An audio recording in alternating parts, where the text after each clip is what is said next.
All right. Well, good morning, everybody.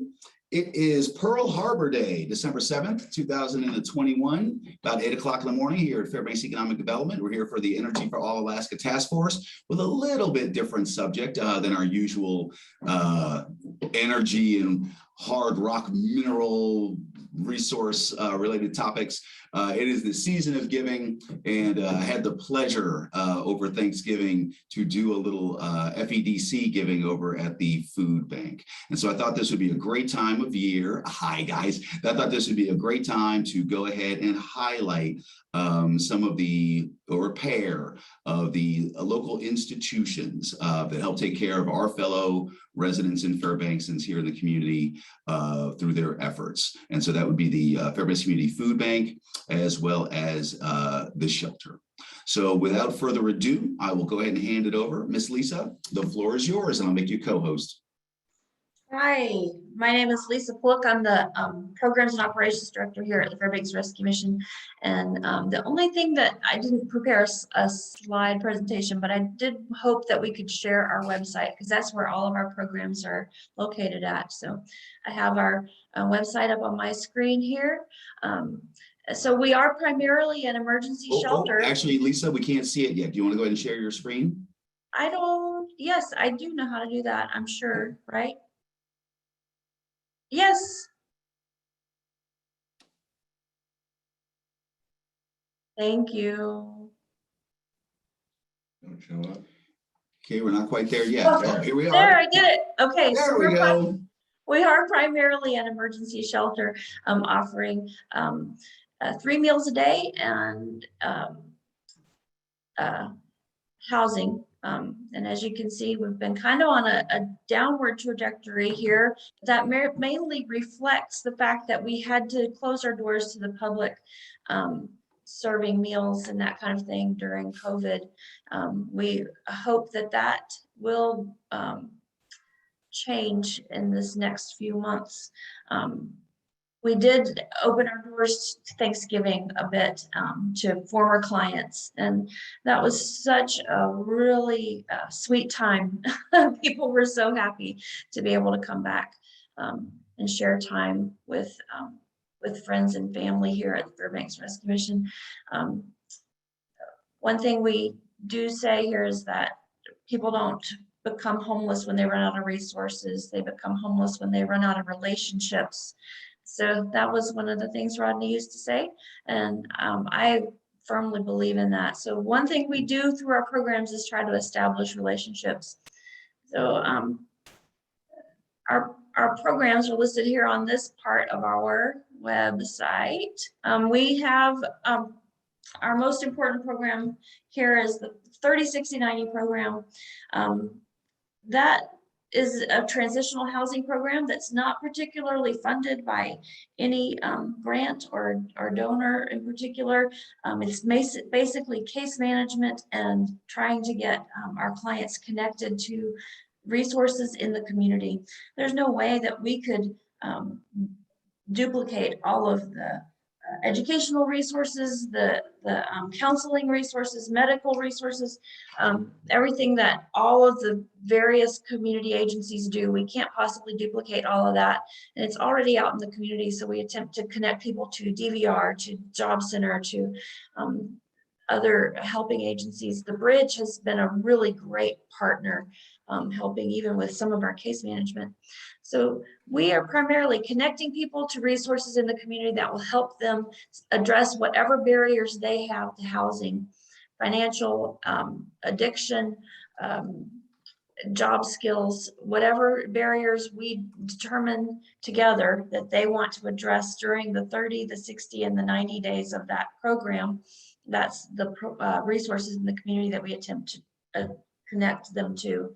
The 30 and 60 and 90 stand for 3 phases of the program. 30 days to get stabilized and apply for some basic assistance, Medicaid and SNAP, food assistance, housing assistance, and then get connected at the Job Center. So those first 30 days are just kind of stabilization. The second phase of the program is 60 days long, and that's connecting people to work or income if they haven't applied for their senior benefits. So many of our clients aren't aware of what's available to them. Some haven't even ever applied for their veterans benefits. So getting them connected to whatever benefits that they're already entitled to, they just don't know how to get connected to. And then also finding employment. And then the third phase is the 90-day program, getting people connected to housing. There are lots of helping agencies in the town that are connected through the Housing and Homeless Coalition. We meet monthly to try to assign people to various housing programs that are available. So that's how that program helps. Our SSVF program. Actually, Miss Lisa, before we leave that section, if I may ask, Yeah. I'll get the ball rolling. So regarding housing, there's a pervasive, well, we have a bit of a housing challenge here in the community, and it's being highlighted very strongly relative to the military. How are we doing on that front, particularly relative to your client base as you perceive it? Fortunately or unfortunately, I'm not sure how you want to see it. There aren't a whole lot of people that want to rent the $600 studio apartments. So they have been reserved for our clients. So far we have not had trouble finding places that our clients can rent. We have a program called My Place right now that's still connecting people to housing through a grant of security deposit and 3 months rent. And we have not so far run into any availability problems. Like I said, I'm sure that the people out there who are renting the $1,200, $1,500, $1,800 apartments are probably finding a shortage, but there are still plenty of $600 studios, $800 studios available. So right now we're going to keep going until we use them all up. Well, say you were a small scale landlord or owner, how would you make a relationship with, say, the rescue mission for that kind of transitional use? Yeah, that is a great need. We have some landlords that we already work with, but we would love to enlist more. You can give me a call. I'll connect you with our My Place program director, Maria Bell. She's done a fabulous job in the last couple of months of building relationships, and she'd be glad to explain the program to you. It does help a landlord to know that there is some security, having a case manager working with this client over the next 3 to 6 months, maybe longer if needed. So the landlords can be assured that that renter is going to have some support in learning. And we'd also teach a ready to rent class to those clients that are going into those apartments so that they learn how to read leases and become responsible tenants. So I'd be glad for you to give me a call, and we'll set up a time for you to talk with Maria. Excellent. Thank you. I'm glad I asked. Yeah. Okay, please. Yeah, the next section here focuses on our SSVF program, and then probably down below that, our GPD program. Those two programs service veterans. The SSVF program services veterans who basically aren't living here at the rescue mission. The GPD program services clients who are living here at the rescue mission. And this is one of our clients actually who moved out about 2 months ago, Earl Root. He lived with us all through COVID and just got his own apartment about 2 months ago. The grant per diem program is a 2-year program that helps veterans get on their feet. SSVF program is a rapid rehousing program. You may have heard that term. That's a model for housing that takes people directly into housing regardless of their financial situation, in order for them to stabilize and find work after that. So the SSVF and the My Place programs are both rapid rehousing programs. GPD is more therapeutic. They spend some time here at the rescue mission taking classes on financial management and anger management and ready to rent, and then move out after that. And then the last program that I really wanted to talk about today, spend some time telling you about, is our recycling program. We call it the Green Collar Jobs Program. That's a job skills program focused on helping people learn to become part of a team. Of course, it's recycling, and that's important. People learn how to operate a baler, operate a forklift, do some materials handling, and do some customer service. But more important, like I said in the beginning, we're focusing on building relationships. It's important for our clients to learn how to become part of a team, how to show up to work on time, be responsible to a supervisor, how to cooperate with other staff members. And that's the main focus of this Green Collar Jobs Program. It's a 4 to 6 month program. And after that, they will have saved up, they get a stipend, but they also get some money set aside, matching that stipend. So they'll have enough money to pay for a security deposit and maybe even first month's rent. And we help them find a job in that area, warehouse job.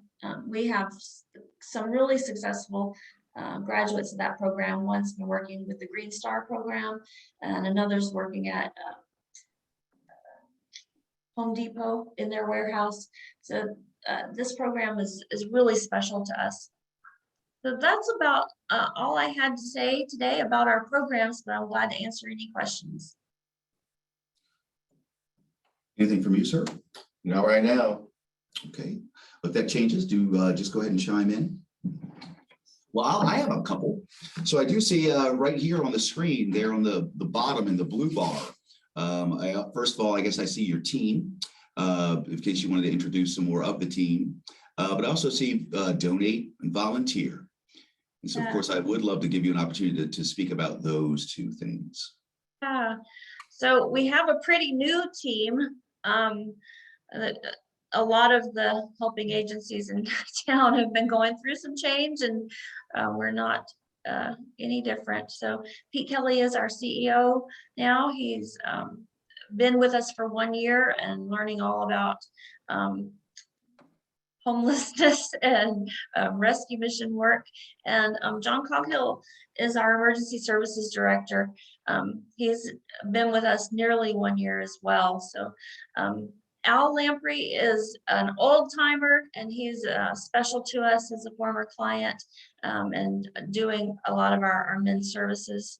And then further down, you'll see Maria. Maria is who you would be able to click on right here and email her about housing and landlords issues and interest there. So we are really excited about the new things going on at the rescue mission as we become fully staffed.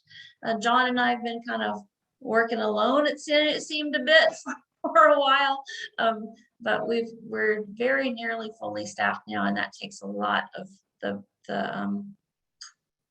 pressure off of us. So of course there is a donate button, and we did raise over $70,000 since last fall for new bunks. Those are coming. Actually, we received our first 10 2 weeks ago, but we will be getting all new bunks soon through Life Water here in town. They designed a plastic bunk bed that is pretty phenomenal, very sturdy material that they make boats out of and other crazy things.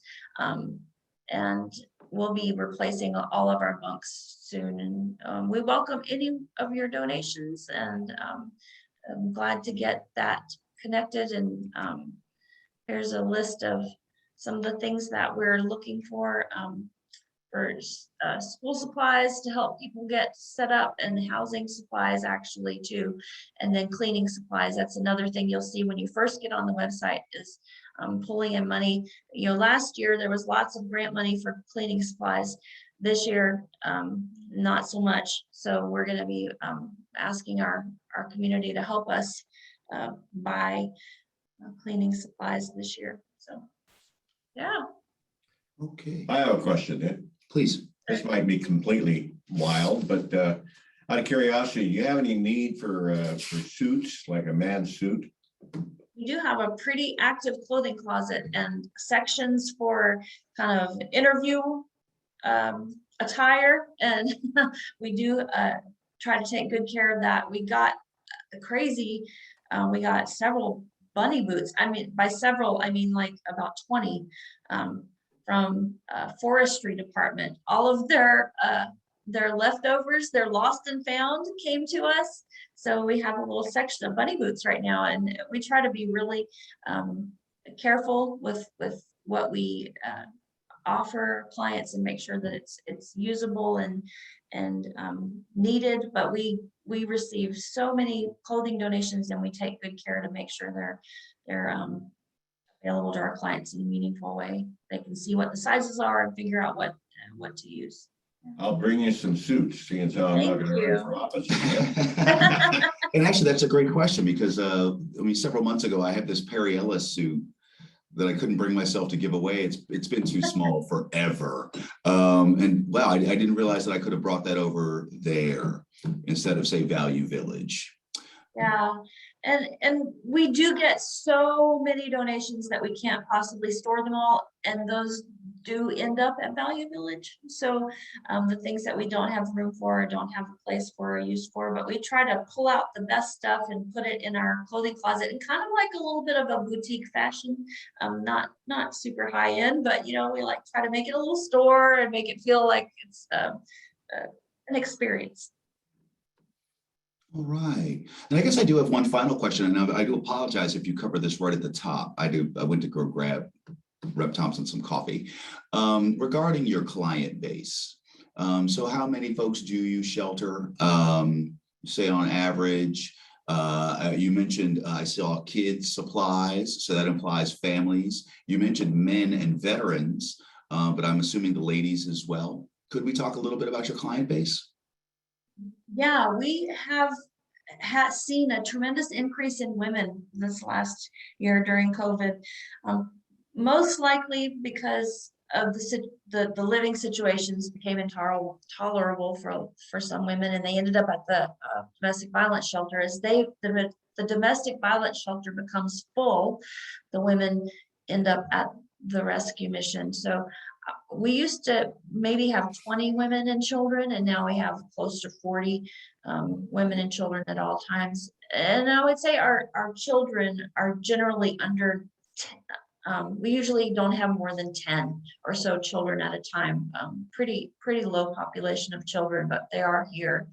And then our men's population has stayed pretty stable through COVID, about 60 to 75, and then when it gets really cold, we'll go upwards of 90 men in our shelter. So, Wow. Okay. Well, thank you so much. Actually, if I can just ask one last question. So I have volunteered over at the food bank, but I didn't realize there's our volunteer opportunities there at the shelter, at the rescue mission. Would you speak to that? Yeah, definitely. And Mr. Soley, I think he's still on. I saw his name earlier. He's one of our volunteers that comes and helps quite often. One thing that him and some friends did for a while was a movie night. It was so cool. The men were actually very jealous. The women had a weekly movie night. Just a video and some popcorn, but it's such a real need to build relationships and to help people develop relationship skills. And then now he's part of our worship service on Sunday, attending and being part of that. That's a really important part of who we are, and what we do is connecting people to God, connecting people to churches in the community as well. But we have a huge need for volunteers in our clothing closet. We get so many donations. We had a team of, I think, 6 military guys over the weekend, this Saturday, that spent about 6 hours sorting out clothing because there was so many donations that came in over the month of October and November. They had piled high. So that's a huge need. And then also in our kitchen, we have some really reliable volunteers that come weekly to help us out in the kitchen. And we appreciate them every time they're around. So anytime you'd like to come, just contact the front office. We'll connect you with Perry, our volunteer coordinator, and find out what you want to do, and we'll find a place for you to do it. All right, great. Well, Miss Lisa, thank you so much. Hey, Rick, you want to chime in? Well, I'm blessed to be able to help out at the rescue mission in some various ways, and it's an amazing part of our community. I guess there was one question I had, Lisa, when you were talking about the 30-60-90 program, which I think is powerful. There's a gentleman who I'm familiar with, and he's kind of moving through that now. What percentage of the folks at the mission are kind of in that program? That is, they get placed, as opposed to kind of the percentage of folks that just come there for a little while and then they're gone? So the way it works is we offer 30 days of emergency shelter. And if you want to stay at the rescue mission longer than 30 days, you have to join a program. You have to be a part of case management. And people that don't want to be a part of that leave after 30 days. And I would say about a third of our clients choose to not be a part of that and just move out to find somewhere else to stay. And the rest either join one of the programs that I've just described. And the simplest is the 30-60-90 programs. So that is a program that about 50% of our clients are currently a part of. 30-60-90 program started about 5 years ago, but then as COVID happened over the last 2 years, it really kind of ground to a halt. And we've been promoting that back into purpose and fulfillment, doing its job just in the last 4 or 5 months. Thank you. All right. Well, again, Miss Lisa, thank you so much. Thank you so much. Thank you, guys. Yes, thank you for the work, obviously, but also for the information. Appreciate it. So if you'll just hang out, though, there may be further questions as we move along. All right. Do you mind stopping to share? There we go. All right. And now our intrepid ladies over at the Community Food Bank. Let me go ahead and, yes, hello. Let me go ahead and make you co-hosts. All right, and now you should be able to share your screens. And so if you wouldn't mind introducing yourselves, please. My name is Sam Kirstein. I've been at the food bank for over 31 years. And I'm Ann Weaver. As her daughter, I've been at the food bank for over 31 years. We're excited to be here today, and we're going to talk a little bit about nonprofits as a business, because we have such great partnerships with our local businesses. In particular, I can't let a minute go by without talking about Evan's reindeer and beer event that happened on Saturday. They raised almost 1,000 pounds of food for us. Yay, thank you so much. And that's the way a lot of the work that we do goes. We cannot work in this community without having local businesses as partners, and vice versa. And the one thing, Ann has a great presentation that she's going to make to sort of put the pieces together of nonprofits, because many people don't understand what nonprofits do. What nonprofits do in the community with the businesses. And of course, we really want to make sure you realize that in Fairbanks, we are so blessed, in the Tanana Valley, we're so blessed to have the Fairbanks Community Food Bank, which is a local food bank. And community is our middle name. So of course, that's what we're going to stress as we talk today. And we had a wonderful event just before. We actually had this photo up prepared. That was so funny to see it come up with a different person. Yeah, I was looking at it. I thought I was wearing that shirt, but that's not me on that first photo. But it was Amanda in the first photo. So you tricked me. But anyway, what we want you to remember from what we're going to tell you is that local businesses who support local nonprofits, who are things that make good things happen all year long in the Tamarack Valley. And we're very grateful to be part of the partnerships in so many ways. So go ahead, Ann. All right, so, all right, it's always fun when there we go. I'm trying to move it so that we can see the presentation. How do I get this to go? I'll just put We this can in- see the first slide up in the upper left. It says Prezi. in the- Full screen. There we go. Okay. Woo. All right. So nonprofits are your partners. You know, you are such an important group in this community, and it's really fun to be able to talk about how we all come together and do this world together. So nonprofits are your partners. So what is a nonprofit? And all jokes aside, that's a question we get asked quite often. A nonprofit is a business, and not everybody runs it as one. So we like to really focus on the fact that a nonprofit is a business. It's here to lighten the load on the community. What's the difference between a nonprofit and a for-profit? A for-profit company is designed to bring profit back to the owners of the company. And that is absolutely fantastic, because then the owners spend the money in their community and employ folks in the community. A nonprofit company is designed to put any profit right back into the organization. Some similarities is that all businesses, nonprofit and for-profit, pay overhead expenses, insurance, utilities, etc. We pay employees, and we abide by all employment rules. Though nonprofits can also utilize volunteers, which at the food bank we do, and at the Rescue Commission, as you just heard.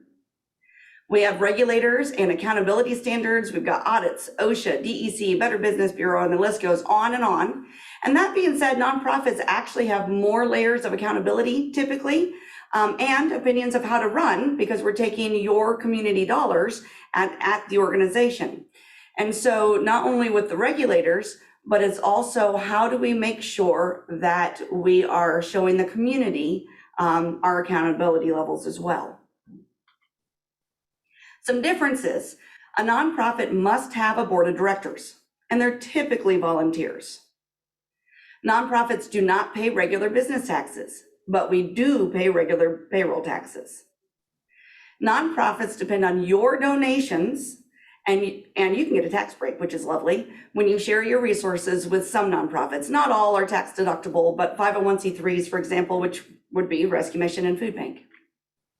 Yeah, we're C6 here. Yeah. So no break. But thank you. We appreciate it, investors. Couldn't do it without you. Yeah, I was talking with Chamber of Commerce. They're C6 also. So a lot of the PPP funds, for example, didn't help them as much. It was an interesting lesson in the IRS. How does a nonprofit measure success? It's usually spoken more in terms of positive community impact rather than number of items sold. So to showcase the food bank, of course, at the Fairbanks Community Food Bank, you, the community, were able to salvage over 4 million pounds of donated food last year. That's incredible. You gave almost 23,000 volunteer hours, which keeps our staff costs, actually 2/3 of our daily workforce are volunteers. So when we say keep our staff costs down, we mean only 1/3 of our daily workforce are paid. During this pandemic period, you have found a way to help those in need. I'm thinking again about Hoodoo and the Reindeer, for example. You provided over 800,000 meals to neighbors in need in just this last year through this food bank. Because of your donations, over 1.2 million pounds of salvaged food were shared with almost 100 local agencies, like the Rescue Mission, Meals on Wheels. Our ability to receive the food for free and give it to the other agencies for free keeps their food costs down so that they can focus on their own important missions. Rescue Mission is a great example of that. We provide somewhere in the neighborhood of 100,000 pounds of food to them each year, so that they're able to focus their resources on their mission.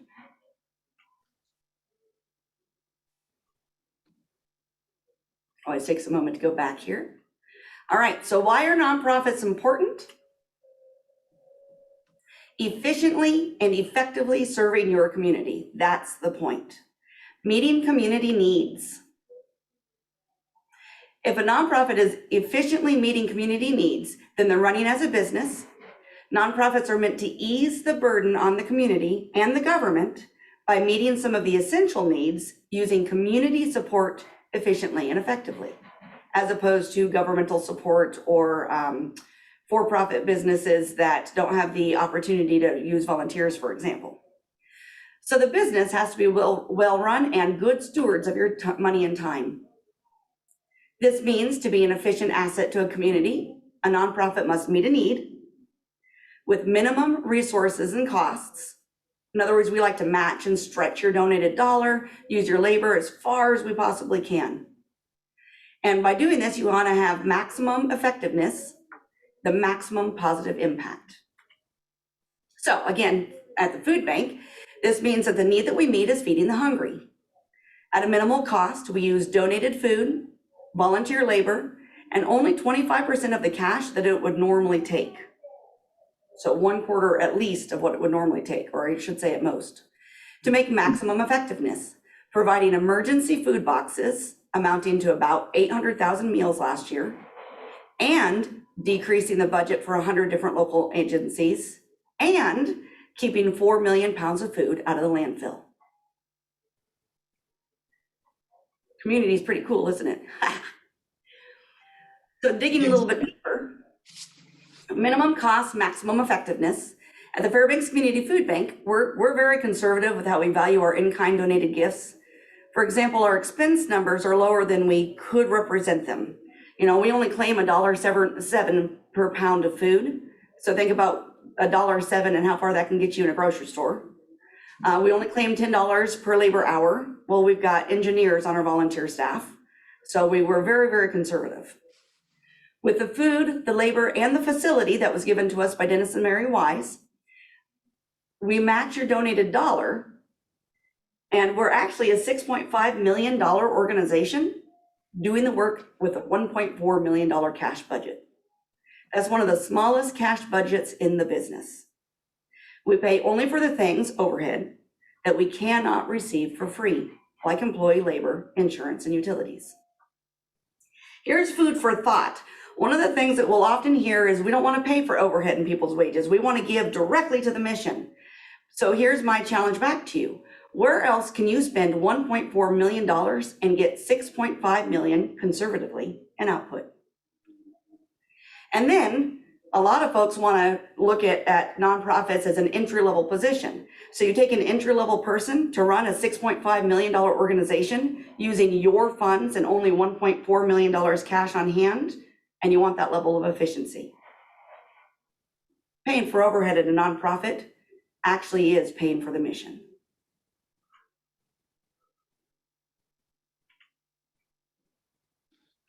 If you don't mind, I'm going to request this slide deck. This is just fabulous. So yes, yay, I'm glad to send it to you.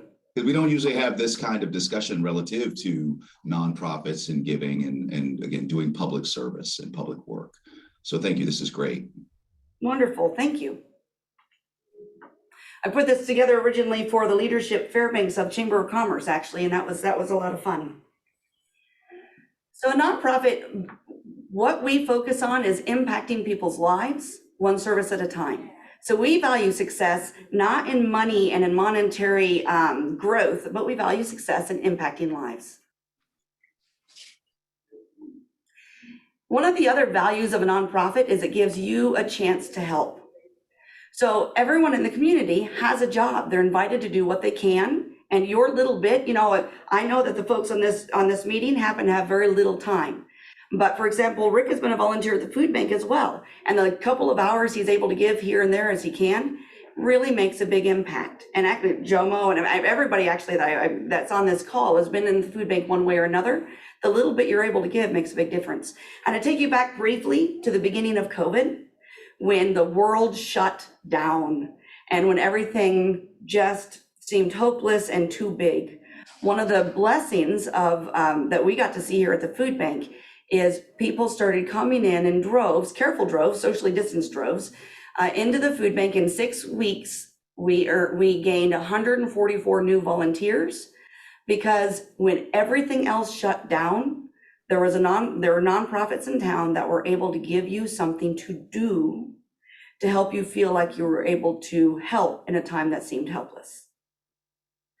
So nonprofits bring a lot of value, and one of them is in letting you help when it really seems like there's nothing else you can do. What should you expect from a nonprofit? Transparency in finances and programs. You should know where your dollar is going, and if you have questions, they should be answered. Nonprofits should be reliable. They need to be where they say they're going to be, doing what you expect them to do. They need to be efficient. They need to have the highest output with the lowest possible input. Now, possible input, that's not the same as 1.4 million and a $6.5 million organization is still possible. Less than that, well, we still need to pay our lights and our heat. So lowest possible input, but the highest possible output. Mission drift, they should have no mission drift. It should be a mission you can understand, one that stays steady and on course. At the Fairbanks Community Food Bank, we collect local surplus food. We give it back out to people in need. We have been doing that for 39 years. We have an incredible board of directors. The mission has stayed on point. We have a community that understands that our mission is so clear and so focused that the community feels comfortable giving. That's really high value in a nonprofit.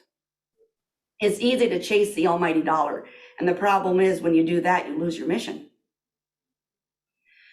And a good nonprofit is going to have not only have an involved community as part of the nonprofit, but the nonprofit needs to be involved in the community.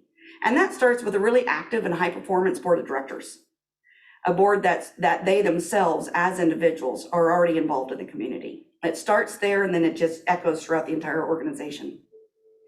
They also need to be provably effective. Is the nonprofit you're investing in a good investment for you to be making with your money? And then one of the things that we care a lot here at the food bank about is, are they saying thank you for your investment?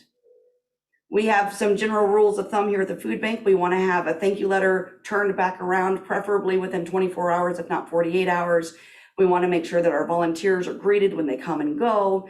We work really hard in saying thank you because your investments are really important to us. And it's our job to be the best stewards of them, to take really good care of them. And Jomo, in the one I actually made for the Chamber of Commerce, part of one of the slides that I don't have in here right now is what it is to be a high performance board. So I'll send you 2 links, and one of them just has a little bit more in it. Okay, thank you. Nonprofits are community partners. We want you as a for-profit business to make a profit because then you can thrive in this community. Therefore, of course, we love it when you say, hey, let me give you a discount. Hey, you know what? Let me just give this to you. That's wonderful and that's a blessing. But it's also really important that nonprofits are standing by you as a business. So we love to go in and also pay for services, or, it's really important to this food bank that we're supporting those businesses that support us. We're partners with you. And if your business thrives, then we can thrive too. So we want to be a part of your success. Just like for-profit businesses, you matter. When you give your time, when you give your money or your food, wink, wink, you are supporting those that support your community. You matter here. When you support a nonprofit, please support local. There's actually 5 food banks in Alaska. There's a brilliant one that's got a name called Food Bank of Alaska that sounds great. That's the Anchorage Food Bank. That's all it is the Anchorage Food Bank. Feeding America is a wonderful national organization, but they're national. And when you support Feeding America, you actually are supporting national and Anchorage, not Fairbanks. So supporting, and understanding where what your nonprofit is doing, where they get their support from, that's a big deal. So just like supporting small businesses as well, please support local when you support nonprofits. For more information, we have a virtual tour of the food bank, a very fun one. We had a 2nd grader 39 years ago. There was a 2nd grade class that came up with our wonderful logo. Well, last year in the midst of COVID, a 2nd grader came up to me, actually my son, and said, Mom, how come I can watch a chocolate factory tour, but I can't take a tour of the food bank right now?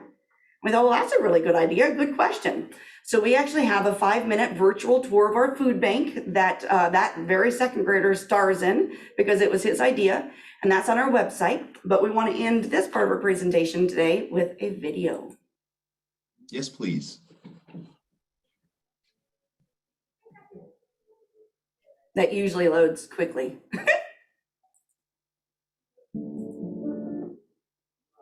Here's a story of one of our customers. My name is Mary, and I was in the 3rd grade, which means about 8 years old. I was struggling in school and didn't do a good job of making new friends. I also spent a couple days a week going to the nurse's office. After several weeks, the nurse asked me, Why am I seeing you so often? Is everything okay? my response was simple. Oh yes, I have a wonderful family. We just have a large family and not much money, and it wasn't my turn to eat today. That's pretty scary for an 8-year-old. And why wasn't I doing well in school? It's very hard to concentrate when you're hungry. What about making friends? Well, when you're hungry, you're often grumpy too. Ever heard of being hangry? My family was doing everything they could, but our family car kept breaking down, so my father wasn't able to be a reliable worker. That meant he could not keep a steady job. The nurse, heartbroken at the story, did a couple of very important things.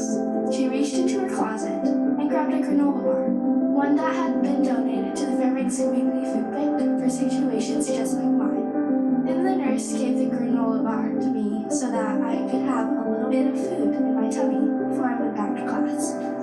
Next, the nurse called another agency that could find a volunteer and help them repair our car so my dad could get back to work. And then the nurse called the Fairbanks Community Food Bank. Their lovely volunteers sorted bread to make sure there wasn't going to be any mold on it. And they checked the eggs to make sure they weren't broken in the egg. And they packed enough food for all 5 of my family members. That night, for the first time in ages, my whole family was able to eat together. Remember, it only took one granola bar to make my day better. So every gift to the Fairbanks Community Food Bank is precious. The volunteers packed those food boxes aren't doing big fancy things. They are doing simple things like sorting cans and checking bread for mold. But thanks to these simple tasks, my family was able to have 3 days worth of good quality food as we worked to get my family back on track. Sometimes the simplest tasks are the most important tasks. Thank you. Okay, congratulations. You almost made me cry. Very good. Well done. That's always our. Please. Yeah, a few years ago, I was at the food bank helping package some staples to be mailed, and a lot of them were in remote areas in Southeast. You still do that? We do. We serve somewhere around 48 different villages with those. That's actually part of our USDA, our Commodity Supplemental Food Program. And actually it's interesting, our government programs only take up about 3% of what we do is the shipping out to the villages and to our local senior community. But it's a very important part. It allows us to service about 1,500 more households each year around the state. Our picture is pretty cool because you look at Alaska and we cover most of it. Yeah, a lot of people don't realize that you do service a lot of the villages. They think that it's just the community only, and you have to come in and pick up food at the door or something. So that's interesting, and I was really pleased to see that. I think you get reimbursed for postage and all that, right, through the FDA. Yeah, we're not able to pay for postage, and so the villages that we're shipping the food to, they need to come up with some sort of support for their folks, and it's often through the village councils. And Manilic and TCC, those organizations as well. That's really great. One other question, how is your electric generation through your that whole thing that we set up years ago and put in, and I was very pleased to be a big part of that. And Frank Abeg was one of my directors over at IGU. Oh, nice. This is your baby. Oh, well, we love it. The very first month that we hooked up, we went from $8,000 to Golden Valley to 4,000. So they may not love it as much as we do, but Well, now down to 1,200 a month well, it depends on whether it's, when it's on, yep, when it's on. which Yeah. is most of the winter. No, it was a good investment for us. It was a real stretch because what did we in the food bank know about energy? But we're so grateful that we did it. And I have to tell you, it is incredibly reliable. We have had no issues since the installation. And Yeah, I remember the state agencies came up and did a tour and a look at it, thinking that it would be a good idea other places. Do you know of any other communities that have instituted a similar program or a similar technology? I haven't followed the Capstone company that we work with. What's the name of them now? Capstone? Yeah, but I don't know of any other installations. I know there was one that went up, DOT bought one, but I haven't followed its progress in Alaska. I'm surprised that there aren't, that we don't have schools full and hospitals full, but Yes. it's for us is all I can say. Yeah. Yeah, it paid for itself within the first 10 years. Yeah, If I may ask, what does it run on? natural gas. No, natural gas. Natural gas. Mhm. It Okay. gives them heat and it creates and generates electricity. Right. Do you end up with any surplus that you sell back to GVEA? It doesn't it doesn't benefit any of us to sell back to GVA. Yes, Too much right now for them. we can, but yeah, the buyback price is lower than it is to generate it. But when we have an outage, ice storm or whatever, windstorm as we've had, we also have power in the building, and we're grateful for that. We were going for, of course, less expensive overhead, but in addition to that, we also have security and, in the time when people may need us the most during a community emergency. And let me brag a little bit about Dennis Wise, because when Dennis told me in 1997 that he wanted to build a building for us, my idea was to build one this big, because I was thinking about how to pay for the cost of operations. And he built one this big, and I said, oh, I don't know how we're ever going to pay for that. And he said, we're going to put some earned income into the space so that you have some revenue to pay the bills. That was so wise, but I did not know that. I mean, I appreciated what he was doing, but I didn't really comprehend that until we got to COVID. And as we were receiving so much federal food and dealing with so many programs all at the same time, I realized his wisdom. He did not want to have a community emergency that we could not respond to. And we're so extraordinarily grateful to him for his farsightedness, because honestly, I would have stayed very conservatively small, because I would assume that since we get free food and give it away free, that's what we could afford. That's a smaller building is what we could afford. But I listened to many meetings with Congressman Young and Senator Murkowski. They were carefully in touch with us through the COVID process to make sure that we had the things that we needed to have. And we were on with all of the other food banks in Alaska. And of course, there were, you see federal photos of, lines out the kazoo, people standing in line for their food banks. We didn't have any of that in Fairbanks, because we continue to operate 6 days a week. We didn't serve once a month or once a week. We served 6 days a week. We're able to do our normal program.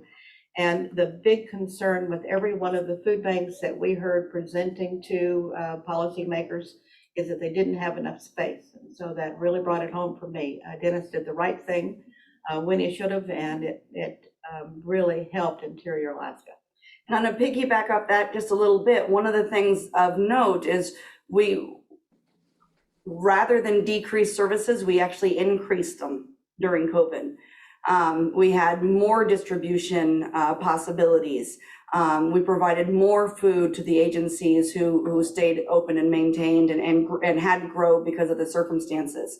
So it's interesting because we went from providing food to about 100 different agencies, or 75 a month, about 140 throughout the year, to 17 different agencies.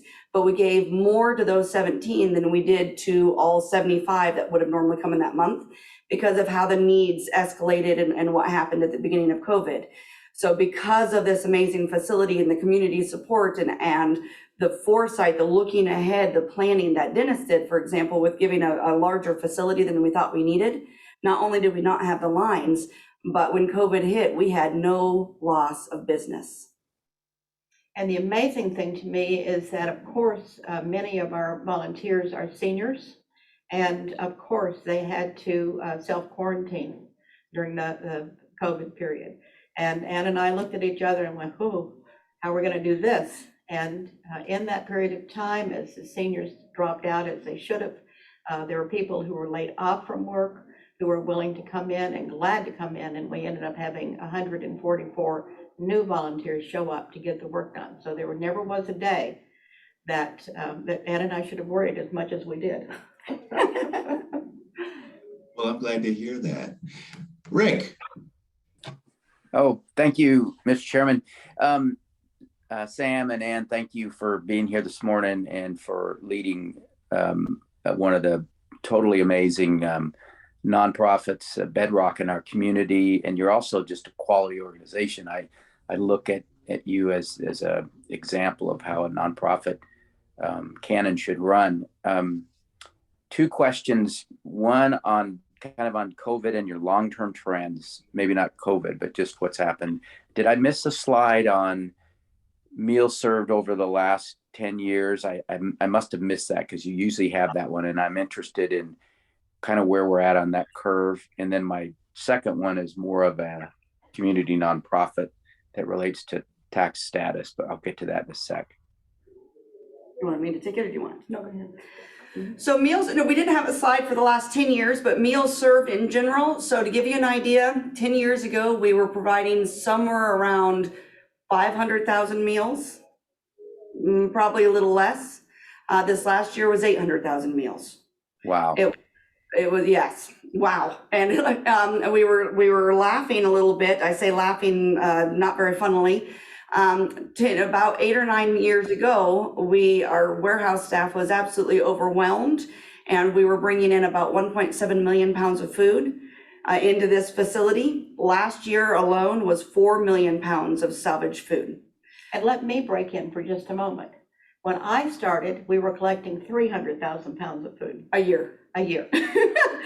And who knows how many meals we had, because there are 2 of us and we didn't have time to count, so. So that's the hard part. How's our trend? Our trend has been pretty steady up. This fiscal year, our fiscal year starts in July. We're having a little bit of it's mellowing a little bit. That being said, we're going into a cold winter. A lot of the governmental incentives have come to an end. A lot of prices are going up pretty dramatically, food prices, whatnot in the stores due to supply chain issues. So we're just literally taking it day by day because we don't know what tomorrow's going to bring. And we're doing everything we can to be very conservative with our expenses, saving every penny and every shekel we can so that we can be here long term, because we're thinking the next couple of years are likely to be pretty rocky.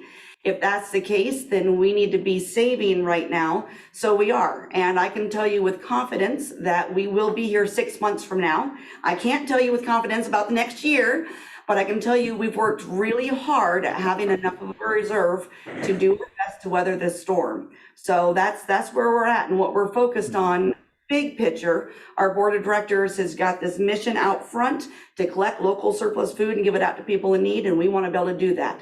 When COVID hit, let me tell you, the first day I walked in here early March, I sat down at my desk, looked at my staff list and thought, okay, where can we start whittling? What do we need to do?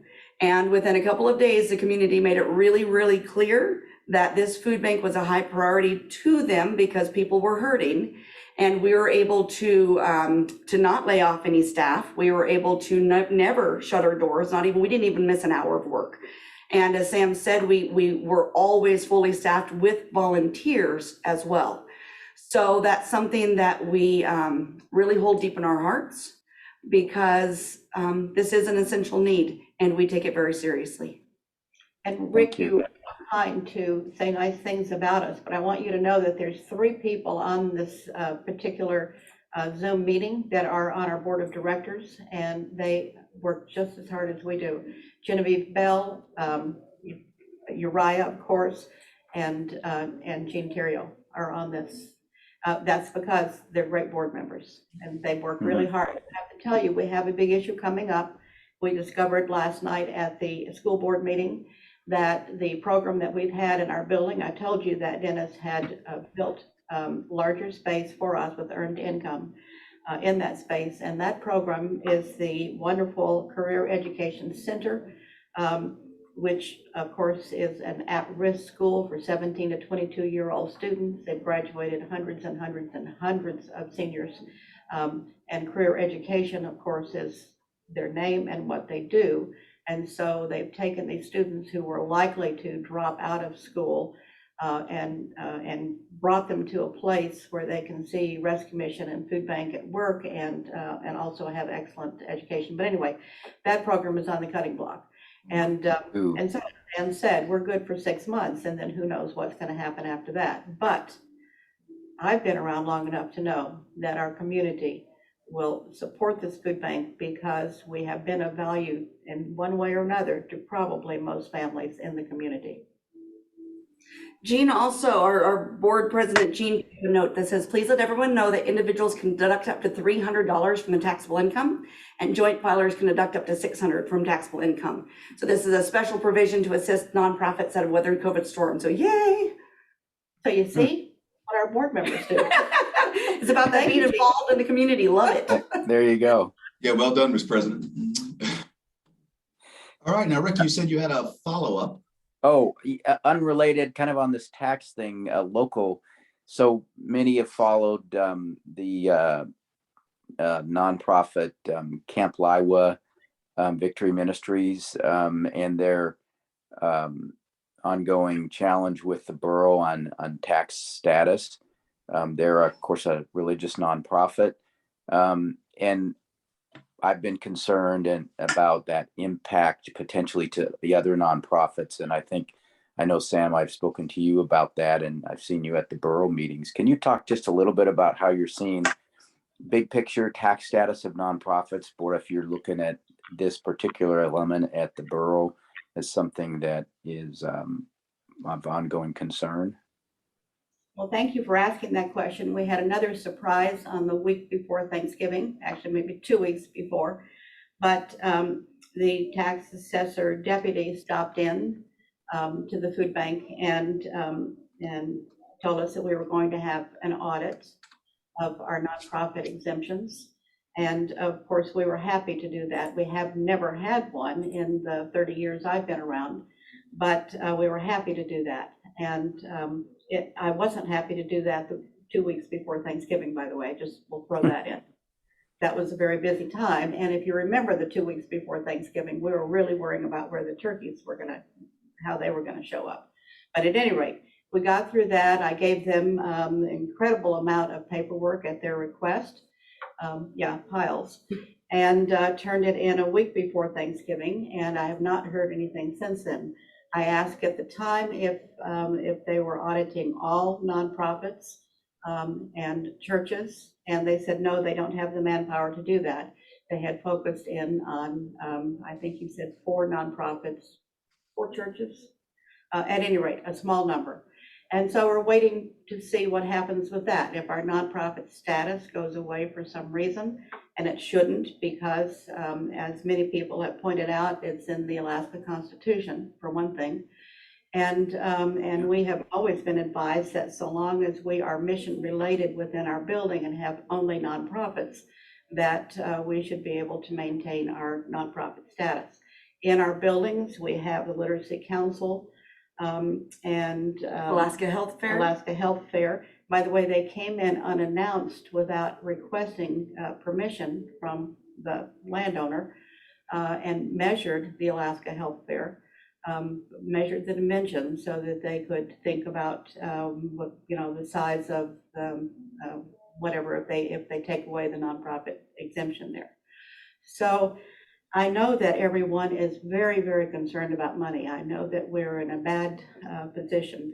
I am hoping and praying that our community cannot divide over these financial issues that everyone is facing, but can come together and figure out how we can have a whole community with the service that we need. And that's one of the reasons that we wanted Ann to talk about the importance of the nonprofit sector and how that works in the business community and how we should all be so thankful.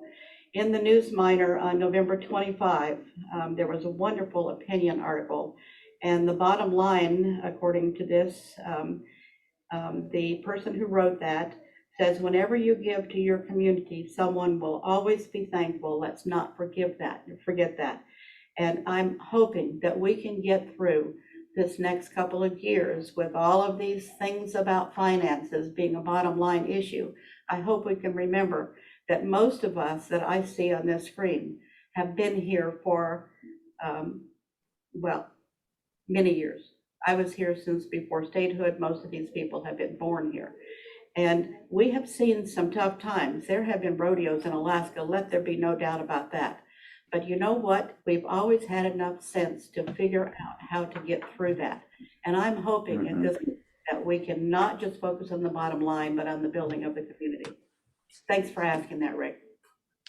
Thank you for all you do. And a hallmark of Fairbanks has been that we come together. And I trust that we will continue to, and you're an integral part of that coming together piece. Thank you. Thank you.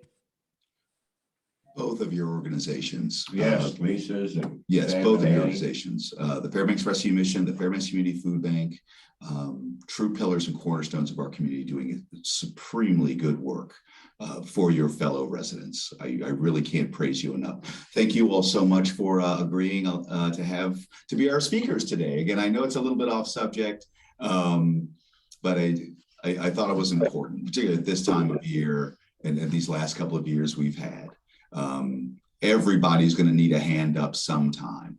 Everyone. It's so comforting to know that there are people who are willing to step up to provide it. Now, Clark, I see you taking yourself off of a blank screen, as you too, Ms. Bell. If you all have any comments yourselves or questions. I have a brief comment.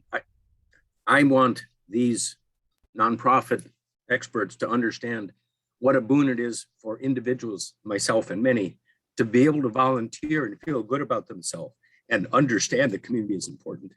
That they're actually helping us, people that supposedly are mailing money and such, but because we want our community members to be supported and to get better. I think it is the heart of Fairbanks. So. Great sentiment, Clark. Well, all right, everybody. I think that wraps us up for today. Again, thank you all so much for this presentation. Thank you so much for your work. Ms. Lisa, please do thank, again, he's executive director to you, but he'll always be Mr. Co-Chair and Mr. President to me. Just like Steve will always be Mr. Mayor and Mr. Representative. And Mr. President Terrio as well. Well, everybody, just so you know, I am trying to pull together as our final presentation of 2021. I've been working with Senator Murkowski's office, as well as Senator Solomon's and Don Young's office, to see if we can get some kind of presentation, a little bit of a deeper dive regarding the infrastructure bill and what is in it, to make that our capstone presentation. So again, I'm trying to pull that together. I think we're there, but of course, I'll go ahead and notice you all to let you know that when it's confirmed. Well, all right. Again, thanks everybody. Spread the word regarding our local nonprofits, donations, volunteer time. There's lots of good ways to do something with your time and your money that makes your heart feel good. Makes your heart and soul feel good. All right, everybody. Have a great rest of your day, a great rest of your week, and we'll see you next Tuesday. Thank you, Mortimer. I might wear that sucker this weekend, man. What the